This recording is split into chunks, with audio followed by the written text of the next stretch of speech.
The first step toward change is awareness. The second step is acceptance. Nathaniel Brandon. Welcome to the Guyana Dialogue. I'm your host, Shamiza Ali.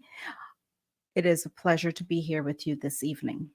Our topic tonight is the status of tourism in Guyana with reference to ecotourism. The Guyana Dialogue is being sponsored by a coordinating council of Guyanese based in the US, UK, Canada, the Caribbean, and Guyana. Funding support is by well known philanthropist Dave Narayan from Dave West Indian Imports. Please welcome my moderator for tonight, Dr. Tara Singh, who is a distinguished political and social scientist. Our panelist tonight is Dr. Muniram Buru, who is a professor in civil and architectural engineering and engineering mechanics. Good evening. Good evening, Shamiza. Our guest tonight is the Minister of Tourism, Industry and Commerce, the Honorable Oneidge Waldron. I hope I said the name correctly. Welcome, Minister Waldron. Perfect, Shamiza. Thank you very much. Thank you for having me. Pleasure good night to you and good night to you. Thank you. Dr. Tara, please go ahead. Yeah, thank you very much, Shamiza, and thank you, Honorable Minister, for sparing some of your precious moments to spend with us. And Professor Budu, thank you for making yourself available for this program. Honorable Minister, before we start, I know you and the Minister of within the Ministry of Housing, Susan Rodriguez, was here for the One Guyana parade. I think there was a Western Day parade last Monday. You want to give us a little highlight on that before we proceed to this subject matter proper? Yes, we had a real positive time engaging with our Guyanese people. You know, the diaspora they're still all Guyanese, and so this was a large diaspora event. In fact, I understand one of the largest that you have in the US. And we attended the folk festival, which is organized by the Guyana Cultural Association, and that was heavily supported by government. In fact, they have been in existence for 24 years. They've been doing the folk festival, and as you know, our culture is a large part of who we are as Guyanese people, and also by extension Caribbean people, and we continue to want to support and promote our culture and our traditions. And so the folk festival was an opportunity to do that and to meet and interact with our people. That is the most important thing as a government. You know, it's very important for us to hear from our people at home and abroad. And this was the opportunity to meet with them. Then we had the Labor Day parade that saw tremendous support under the One Guyana banner.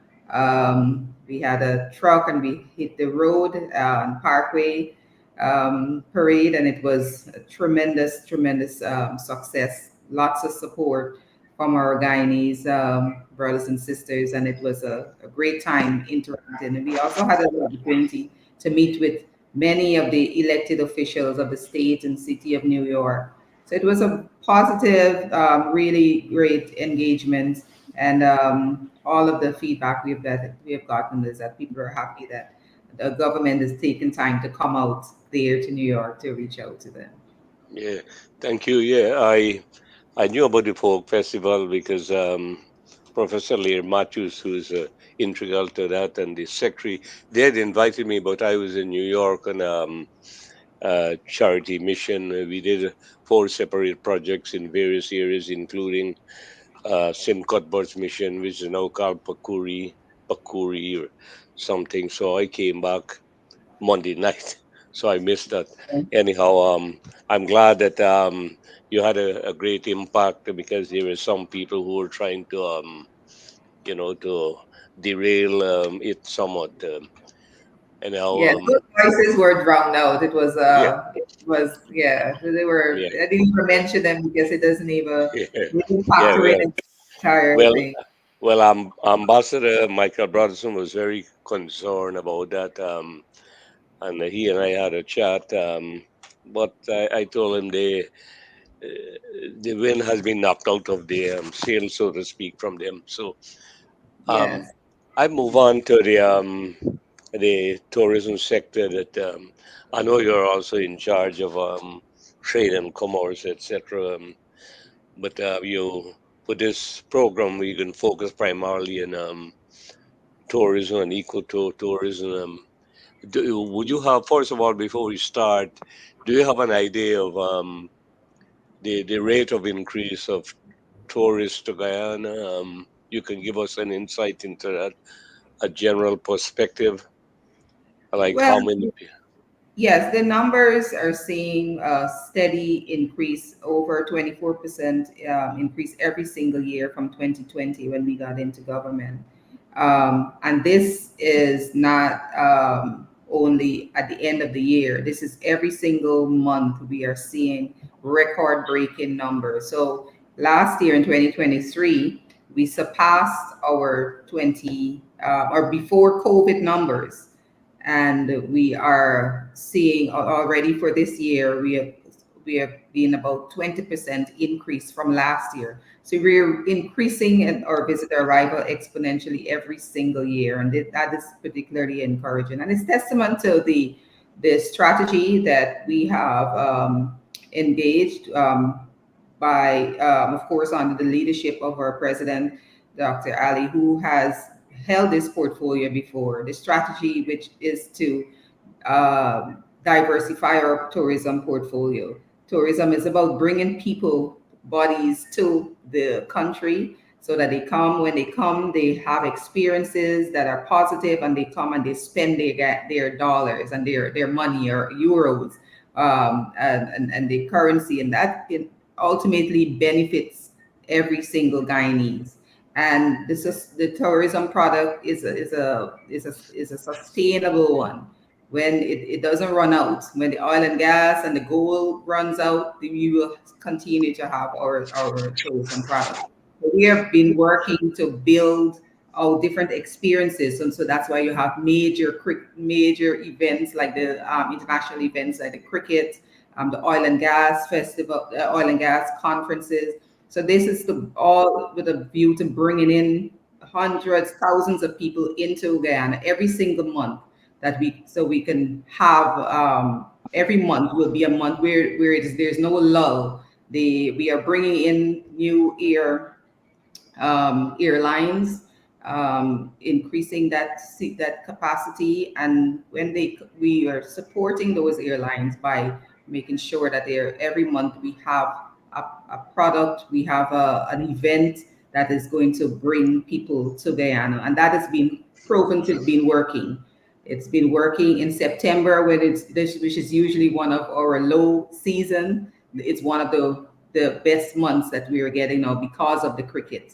And so this we will continue to do this. And so you'll find that Guyana will be the host of many international conferences. And this is the view to continue to bolster our visitor arrivals to Guyana.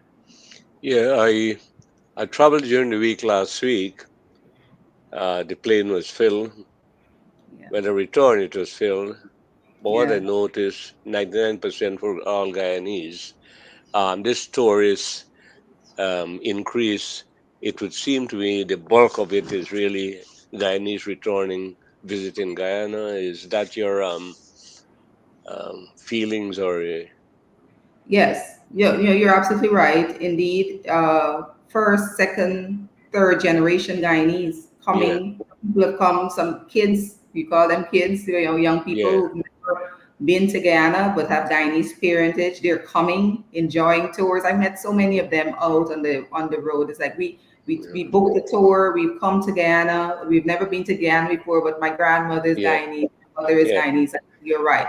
The yeah, diaspora is large, and in yeah. of itself, it's an awesome market for our tourism product. Well, Our Pro- diaspora. So, Professor Ganpat, did some statistical projection, and he said the diaspora might have well over 600,000 Guyanese. Um, anyhow, before I pass you on to Professor Buru, I want to. Tourism is important, but you got to make some effort to remove some of the irritants that accompany traveling. One of the things I raised with Bishop Edgehill was the immigration form, which is really outdated. Jamaica has a good C5 for immigration custom form. You do it online before you're about to travel. You get it completed, and once you get it completed, send it, and they certify it. You walk through the immigration with seamless. And that he said they will consider, but I don't know if any action. You being the minister of tourism, I would strongly suggest that you look at it, this C5 form, customs and immigration form, and we can implement that. That will save a lot of time and irritation on the line, the long immigration line that you have. I mean, you travel, it's just, like from New York about 5 hours, then you got to wait another 20 minutes to get out of the plane. And when you line up, you got to line up another half hour to 40 minutes. I think we can do a little better if we introduce a system that Jamaica did. I benefited from it. I went to Jamaica a couple of months ago, and it was so seamless and so beautiful people. The flow was smooth, and Yeah, yeah. No, absolutely. It's something that we have started to look at from day one, in getting a system that is wholly integrated, and also connected to the health, the port of health. As you know, with the pandemic, it has taught us that we want to be able to have thi- that kind of this seamless. farm, this farm, as I know, was in force for many years. I mean, we are modernizing the economy, we're introducing Yeah. technology, and yet we got.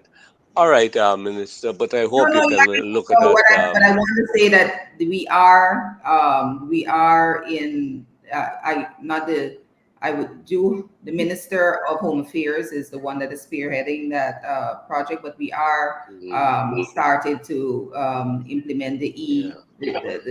those e-immigration forms, and so very soon that will be something that will Okay. you'll see. Yeah. All right. Thank you, Minister. Now I'll pass you on to Professor Budu. He's an engineer by profession, an architect, has done extensive work. He was also head of the Department of Engineering at the University of Guyana, and he was professor of engineering at the University in Arizona. He has written several books and articles and traveled the world. But he's very interested in the development of Guyana and all the various sectors. So, Professor Budu, over to Okay, you. thank you very much, Dr. Singh. Minister, glad that you can come on this program. What are your key priorities for tourism over the next, say, 5 years? So the goals, I think when we set when I outlined the goals to you, or the major goal, overarching goal, then we'll set priorities in that context. And our goal is that by 2027 we will have 2 million visitors coming into Guyana. So this is not people coming to live in Guyana. This is people coming to Guyana, visiting, and exiting, coming to experience our tourism product, coming to be engaging in supporting the economy, our villages, our communities. And so they're coming here because of events and because of our tourism product. And so we look to have that large number of persons. And of course, when you think of the numbers, the sheer numbers, we have to build capacity in terms of accommodation. We're well on our way with that, with the 7 new hotels that are about to, branded hotels that are about to be open. One have already started to be open. All during this year, we're going to have a few hotels opening. And so one of our other priorities also is that our ecotourism product, for it to be the offerings to be elevated in a sense that while we have a more rustic accommodation and more rustic product, we want to offer a high-end luxury experience in the ecotourism sphere. And so we're inviting investors to that regard, and we are seeing some real encouraging interest where that is concerned. Because the ecotourism product, as you know, it has to be developed and carefully curated to preserve the environment and our ecological system. And so it's not just any old hotel development can come into an ecotourism location. So we're looking to have that done. We are also because of our many waterways and many waterfalls and so many beautiful villages and locations. We're looking to advance and to build up the glamping where people can come and have a camping experience, but it's done in a glamorous fashion, as it's called glamping, where you do a luxury camping experience, pretty much like what is being done in the mountains of Tanzania and Kenya. So you go and you're able to have a full camping experience in the Pacaraima Mountains, and people are willing to pay premium for that. And so that is the to continue to attract international sporting events. We have invested as a government in a new stadium in Berbice. And this is all to encourage and to be able to have the capacity to entertain larger sporting events. And this in itself puts Guyana on the map. One major international cricket event, and everyone is looking at Guyana, and that helps to promote. People want to come to Guyana. When we have cricket, people are booked out. The rooms are all booked out from since the beginning of the year. You can't find anywhere to stay in Guyana during the CPL, and so that is the overall vision, to just have more persons coming in, 2 million persons coming to Guyana to experience what we call 2 million. You're saying that means 2 million per year, you said? 2 million, yes. Per year, yeah. Now, Yes. you mentioned glamping. I came from did one last year in Jordan, and that's Yes. high-end stuff. And so Yes, a lot of yes, money involved in that yes. kind of operation. Now, so Dr. Singh actually mentioned an issue that is very important in any tourism, that is glamping already, and it's hassle-free entry and exit. Mhm. And you mentioned accommodation issue. What are major issues you're facing implementing tourism in Guyana? How are you addressing it? So we anticipated accommodation right away was going to be an issue. It's and we can see last year, this year, it's still an issue as hotel rooms start to open up. Even a new hotel that is open up was booked right away when we had the ICC. So accommodation is always an opportunity for accommodation for our visitors. But we have gone a far way when the rooms are going to be open. We're going to add 1,500 rooms by the end of the year, beginning of next year, to our room stock, internationally branded rooms. That is going to go a very far way. So that challenge is being addressed by the government actively engaging with incentives, investors to open up to invest in the major hotel development. And so we see that happening not only in Region 4 in Georgetown, we see that in Berbice, hotel developments happening there, and in Essequibo. Other challenges are service, the capacity to serve. One hotel would need about 200, 300 staff. Some when you think of from construction to the opening and then for them to start running, you're talking about 3,000 people. And we have had that challenge with the capacity.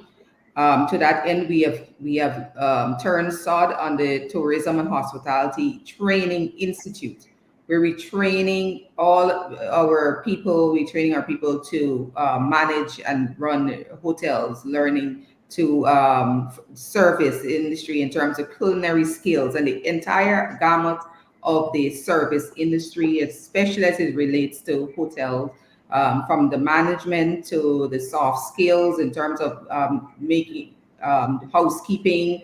And so that Hospitality Training Institute is going to help, will go far way into alleviating that issue that we have, a challenge we have with having trained people to run and to maintain these hotels. So we find that the foreign investors have had to import these kinds of capacity and expertise. And so with the Hospitality and Training Institute, Tourism and Hospitality Training Institute, we're going to be solving that issue. So these are things that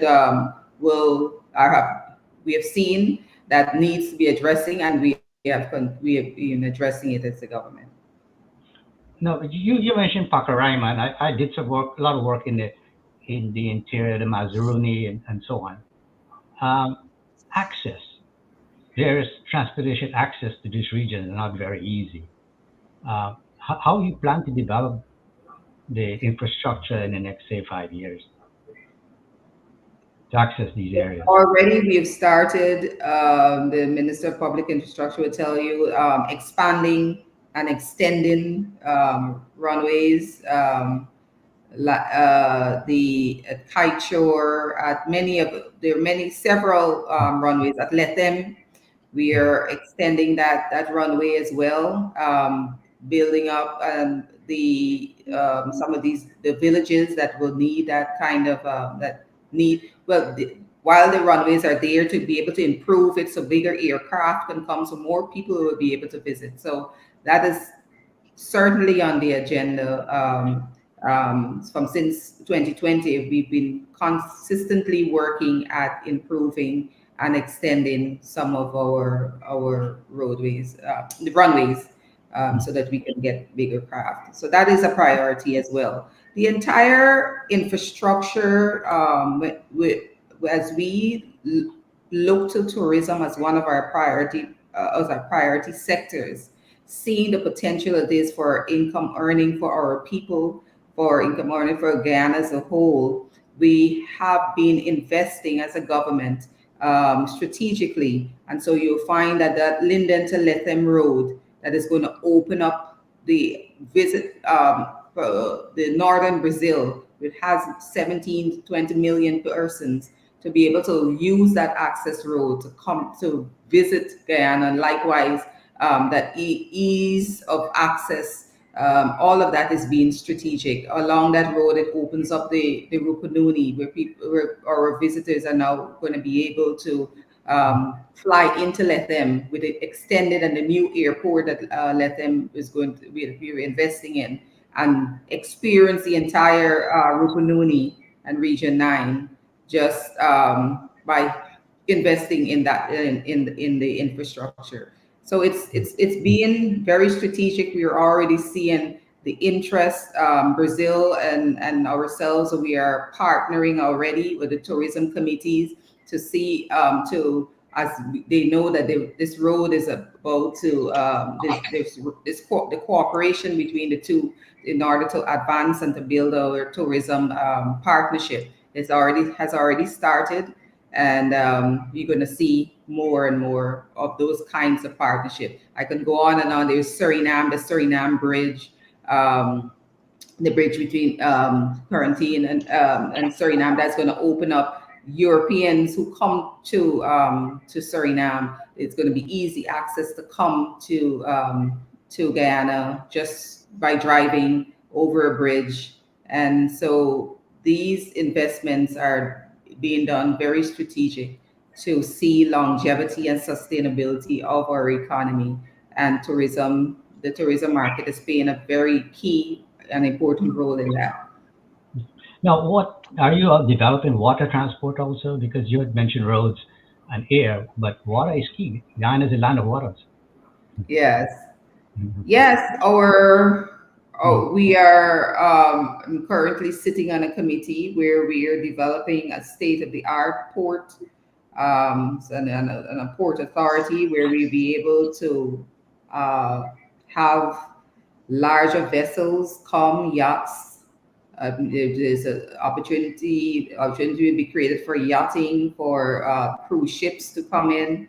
So yes, that is one of and so the waterways or rivers will have to be dredged so the berth capacity can be increased. So the our waterways and water transport is indeed um, one of the areas that we've already started to work on, and several of our wharves that have to be improved to make access easier, particularly the Parika war that is being looked at as well, actively being looked at in terms of design to make way for those visitors who are coming to experience that part of our country, but they're to make the waterways and safer access to the water vessels safer as well, and a pleasanter experience, a much more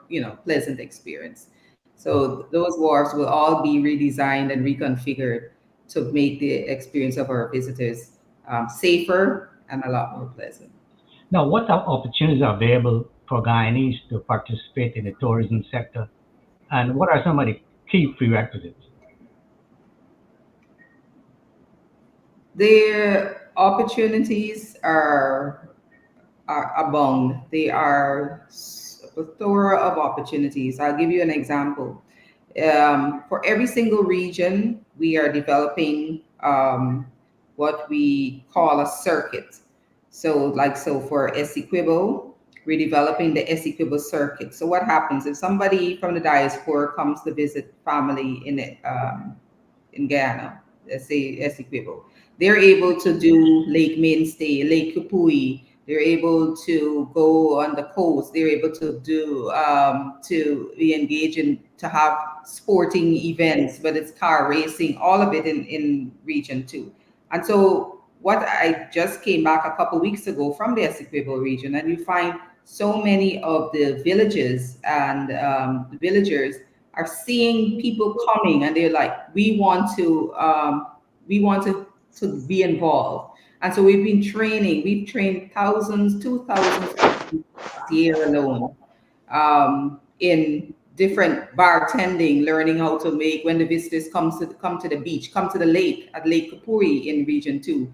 There is caterers learning how to cook for the visitors at an international standard, learning how to make cocktails, learning how to make drinks, how to run the bed and breakfast, and all the tour guides, how to speak to your visitors as you show them the tour.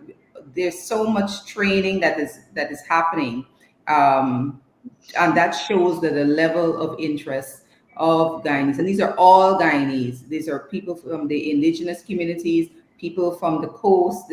I'm speaking about Essequibo, but I also in entire Guyana, you find that more and more people. But Essequibo is a particularly success story because we have seen so many people now understanding, especially from the indigenous community, that my community can benefit. People come here to experience the wonderful and beautiful lakes. If you haven't been there, the Mainstay, the Kapui, the Takakuma, you have to go. And so there's just so much there that goes on. There's a regatta that happens there, and all of the services catering to these to the visitors are provided by by the people in the communities, including when we have cultural events, when the visitors come to entertain them. It's all cultural events and activities that are organized by the villages. And so that is why Guyana is the only Caribbean country that's been recognized for community-led and community-owned tourism. That our tourism product shouldn't be international investor coming from overseas and taking all of the profits, but that the community itself owns and understands what this community product is, and they are the leaders, they are the managers, and we train them this way, of course, to help build capacity so that they're able to manage and to run this thing effectively. And we're seeing that all across Guyana. So yes, Guyanese are our foremost priority to take advantage and get all the benefits of our tourism product. When we invite investment for the major internationally branded hotels, a major part, an important part of the proposal from the investor is that they must be Guyanese participation. They must show a percentage of Guyanese participation and employment. Mhm. Now, ecotourism is a rather broad term. So, what are you focusing on? There's a lot of segmentation in that area, because you have to create a brand. So, your focus is on what to create what brand. So traditionally, our brand is our biodiversity, the fact that we have over 2,000 and it keeps adding 2,000 species of bird. So we are a prime location for birding, which is a niche market. So it's the everything that goes with the diet, it goes with our unique biodiversity. The fact that there's Iracama, where we have you can go there and you be able to find thousands of different species. People from universities go there to study and to investigate the rainforest and to be able to interact with different species of different kinds of animals there at Oricrama. And so the fact that we have the giants of the world, the anaconda and the harpy eagle and all of these animals are unique to Guyana. And so our ecotourism product is, as you say, it's broad, but it is niche in that it's our biodiversity is so specific. But there's also a lot more to be discovered. The fact that we have so many waterfalls, and the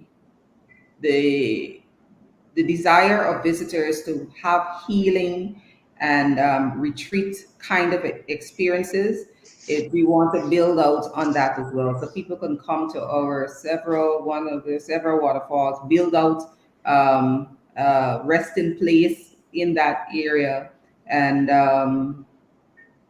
with very little disruption to the environment, build out cabins and huts, and people can come to a place which is serene, which is untouched. And so there is the appetite for that among our visitors. So we will be catering to this appetite as we look to advance and improve our tourism, the ecotourism offering and product. We have several lodges already, the Rira, Sarama, that are similar in this nature, and they are internationally recognized and prize owning lodges, and so we plan to build on that model for the other areas and waterfalls. As you know, in every village, the 240 villages that we have, most of them have their 3 or 4 different waterfalls and waterways that we can certainly capitalize on to monetize. All right. Let me ask this one question. Okay, go ahead. Go ahead. Let me give you the opportunity to sell Guyana tourism. What is there to tell a tourist not to go to Costa Rica, which is one of the major ecotourism centers by a country, but come to Guyana? I've been to Costa Rica, and they have done an excellent job with their marketing, and there's certainly several best practices to take away from Costa Rica. But permit me to say that there is no place as beautiful as Guyana. There is just nothing, or the beauty of Guyana. You just have to come once to see that it's unparalleled. It's unmatched. And while Costa Rica is good and they have a great product, our product is better. And we often say that Guyana is the best, is South Africa's best kept secret. And I think right now we want the secret to be a little bit open. But the fact that we are pristine, untouched, so many square miles of Guyana, if people have still there, it's just not disturbed, is a particular great attraction for us. People are looking for the adventure. People are looking for the places that have not been gone to before. That is the spirit of our new tourists, to go to these places. And so, um, while Costa Rica is beautiful, I must say that Guyana is even more beautiful. All right. Dr. Singh? Minister, I think that take you back, some of your training for the hotel industry was done in Barbados. Is that correct? I'm sorry, the Some training. training for the hotel industry was done in Barbados at one time. The Guyanese was, you mean tourism service training, hospitality training? yeah, in Barbados. I read it somewhere that a group of Guyanese went over there to be trained, in Yes, the hotel business. yes. Um, Now, you talk about Region 2 and Region 9 about a tourism product. What about Region 1, which is also one of the poorest regions in Guyana? As a matter of fact, they now have the highest suicide rate in the country. They have taken over from Black Bush Polar. So, are you planning or you have any tourism product for Region 1? Yes, when we have had over the past year, we have been engaging with the leaders and the Tushaus of the villages in Region 1. And many of them have indicated an interest in getting involved in tourism. And a team is from the ministry and the Guyana Tourism Authority, which is the agency under my ministry, is actually going out there next week to Region 1 and Region 7 and Region 8 to do the assessments, because when a village, we don't impose on the villages their that they have to get involved, but when they have indicated an interest, we go and we do the assessment for their tourism potential and give them the necessary guidance and training that is needed. So that engagement has now started. We have started work on several, and I can provide you with several of the villages in Region 1. But you're right, that is an area that has been largely untapped. There's much more that can be done, and we have started that engagement to do more. Um, the Iwakarama, that small settlement there. Are you planning to expand it to make it more attractive for tourists? I- Is it a huge tourist attraction? I walk Our around. It is. It is. It is very difficult to find rooms boarding at Ira Carmel. It's very beautiful. I I myself, as you know, it's one of our protected areas. So Yeah. there is a limitation to how much build out you can do there, and rightly so. It's beautiful. It's you When you go there once, you don't, it's extremely beautiful, the rapids and the rainforest. So yes, a lot has been it's a very popular tourist destination, but we have to be careful that we don't expand these kinds, especially when they're in protected areas, expand these uh, Well, areas. I went there. I spent 2 nights. Yeah, and we went in the forest looking for birds and snakes. um, they coming back again. I was thinking if the Berbice Bridge you spoke about earlier, there has been no movement on that because it's a joint production of Suriname and Guyana. Do you think that will come in stream like next year or what? From what I understand, a month or so ago, the bid went out for the contractor, and that bid was in terms of start building, and that bid um, has been closed, and the contract has been awarded, so that's about to start. So there's no projected start date for that. I don't have that information, but I'm sure the Minister of Public Works does. Mm. Maybe you should have him on next. The the tourism sector,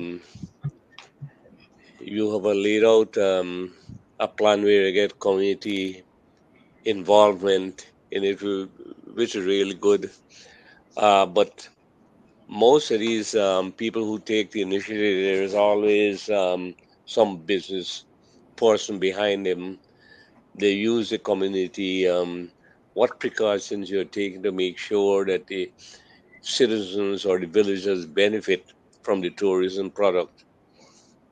Because they may not have the initial capital. Would the government provide the capital for the investment, or business people, local business people, or from outside come and provide the capital? So investors um, are encouraged to partner with the villagers.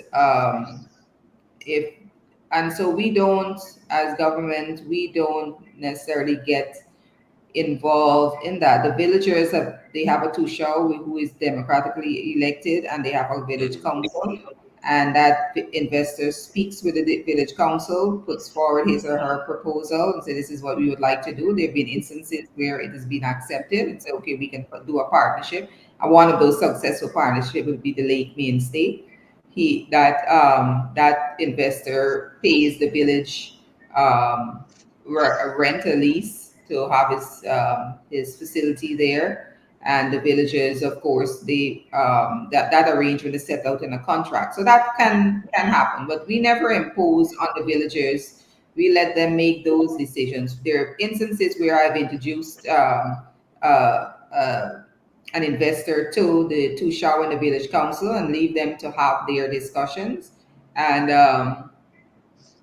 a lot of times, and they're quite savvy. Most of they're leaders of the villages, and a couple of those instances where they pushed back, the investment didn't want to go forward. So but we continue to support the villages. What has happened that has been particularly encouraging is that the LCDS funds that all of the Amerindian villages are entitled to based on the sale of our forest carbon credit.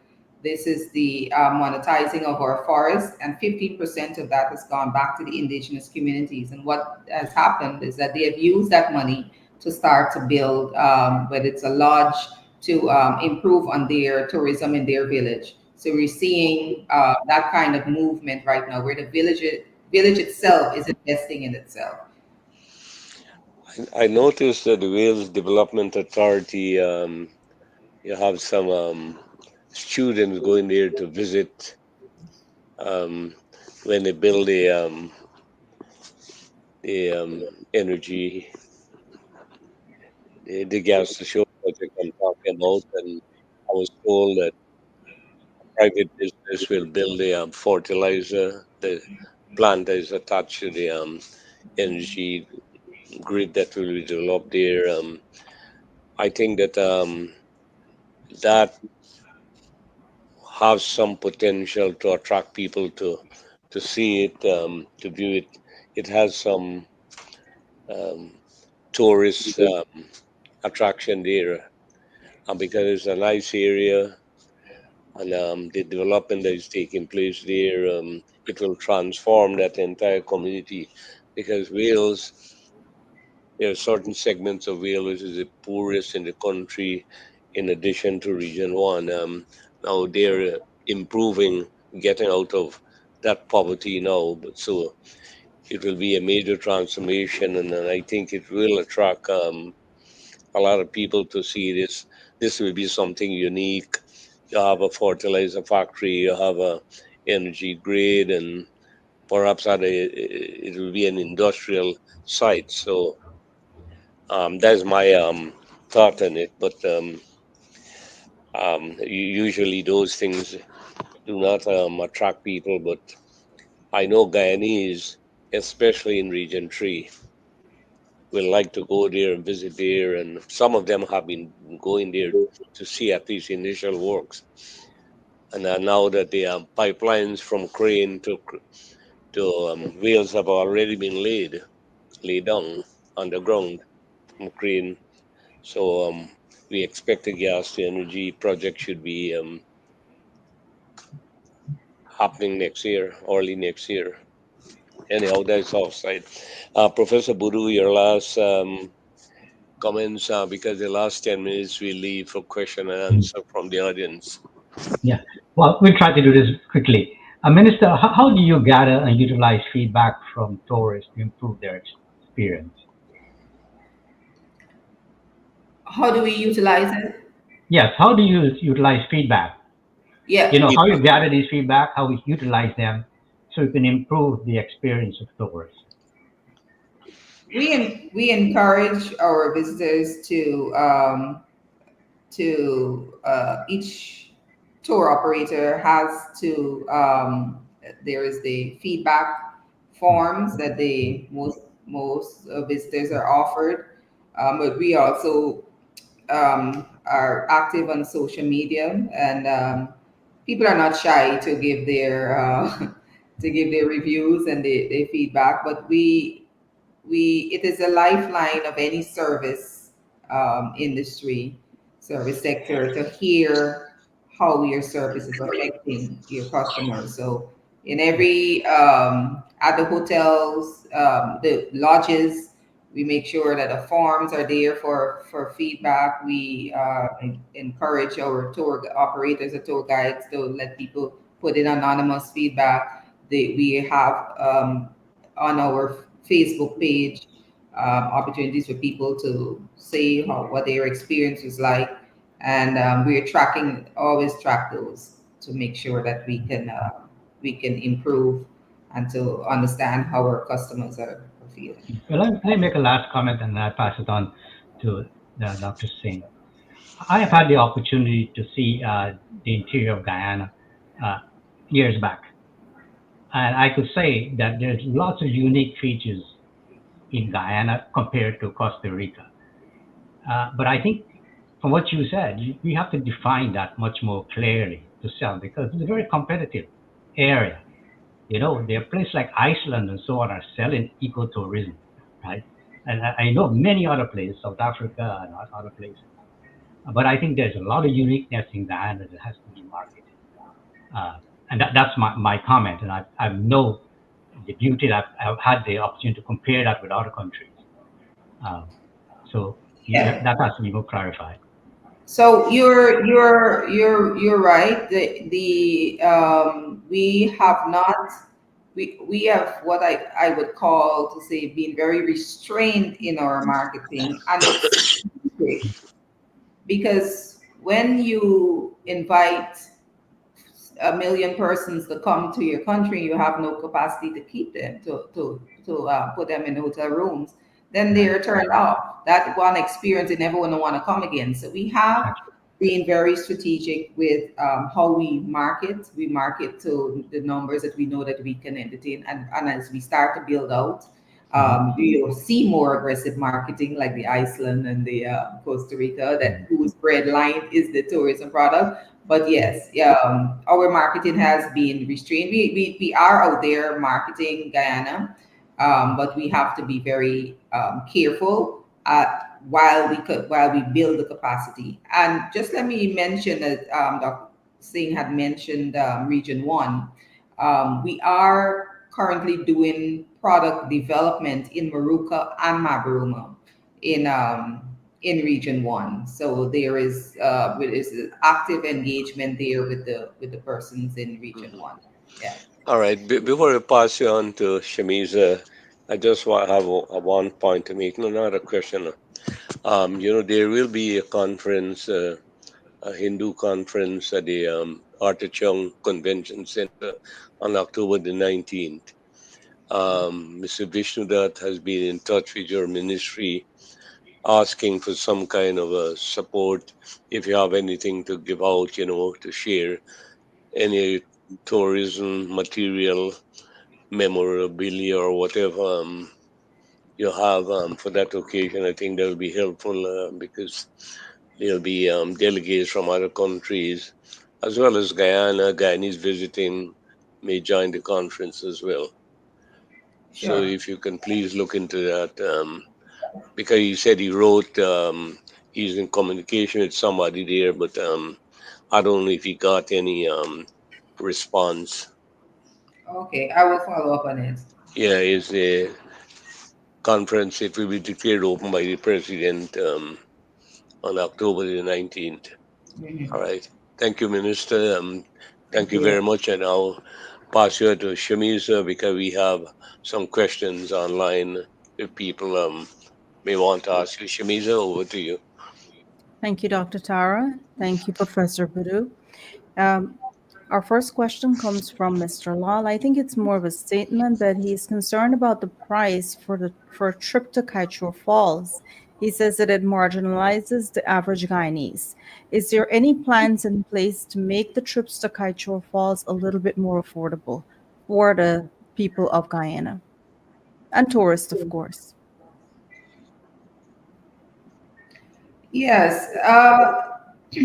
The a lot of people are not aware that fuel in Guyana is largely subsidized by the government, and we have cushioned a lot of the costs that transportation, um, especially air transportation, in the for everyone looking to travel in the interior of Guyana, that cost, a large portion of it has been cushioned by government. And I understand for some persons um, it's still high and prohibitive.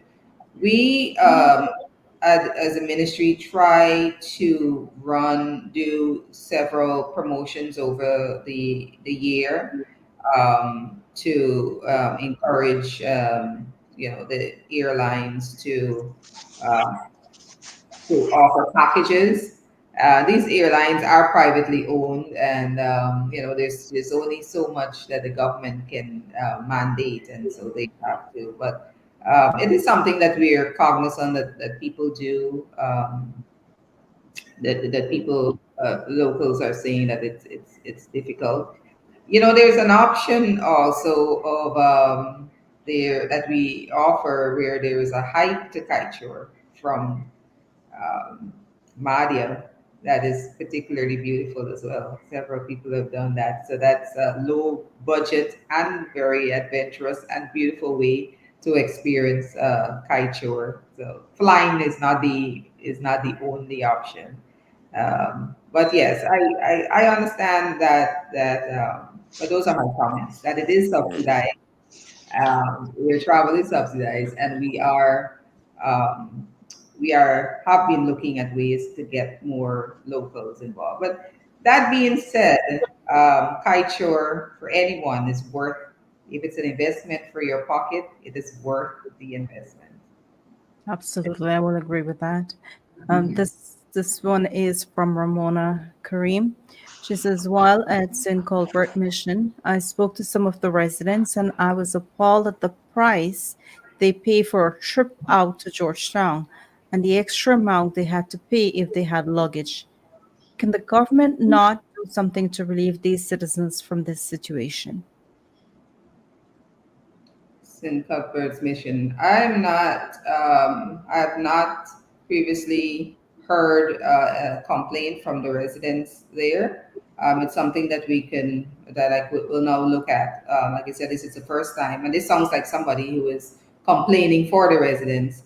But I have not heard I've been there, been to St. Cuthbert's several times. In fact, the two shows that they all came out, it was never something that was raised as a concern, and so. But I will make the inquiries now. Now that this was mentioned, this is mentioned. Thank you. This question is from Mr. Rajendra Singh. He says, Minister, are you planning helicopter tours to the Interior District anytime soon? I invite any private investor that would love to, that would is interested in doing helicopter tours. I think it's an awesome idea, and I'm be willing to engage with that investor who is willing to do that. If your viewer is interested, um, that person can contact me anytime. We can explore that option. But it is an excellent idea. Thank you very much. Thank you, Minister, for being very transparent, knowledgeable, and absolutely to the point tonight. We will now ask you for your closing remarks. I want to thank the panel for this insightful discussion. We've come a long way as a country in terms of our development, our overall development, and nothing is happening in a vacuum. And as you see, the advancement and the successes in tourism in terms of our visitor arrivals being record breaking every month and every year, and the kind of development that is happening in Guyana. I just want to encourage our visitors as for well your diaspora, your viewers and your listeners to come, just come to Guyana and experience all that is happening, all that we have to offer. Take advantage of the opportunities. We, as a government, we realize that our diaspora is indeed precious and dear to us in terms of the sort of capacity and skills that the diaspora has, and we just come and help us to put our hands to work with the myriad of opportunities we have to develop our beautiful country in terms of food and sports and culture. Yes, so come and get involved and become, let us help to grow this country that is and make us indeed the showpiece of the Caribbean. Our president's vision, and one in which I embrace, is that Guyana will be the premier destination for tourism, and I know that it's because of our tourism product and because our beauty and our allure that it's possible. All we need is just the hands to would make it work. Thank you very much. Well, I'll be there in a few weeks and I look forward. Hopefully, I can meet you while I'm there. But to all our viewers, thank you so much for taking the time to spend with us this evening. To our panel, Dr. Tara, Dr. Budu, and to our honorable guests, thank you so much for your time. Until next time, I am your host, Shamiza Ali. This is the Guyana Dialogue. Thank Good you very evening. much, Minister. Thank you. Thank you. Um, we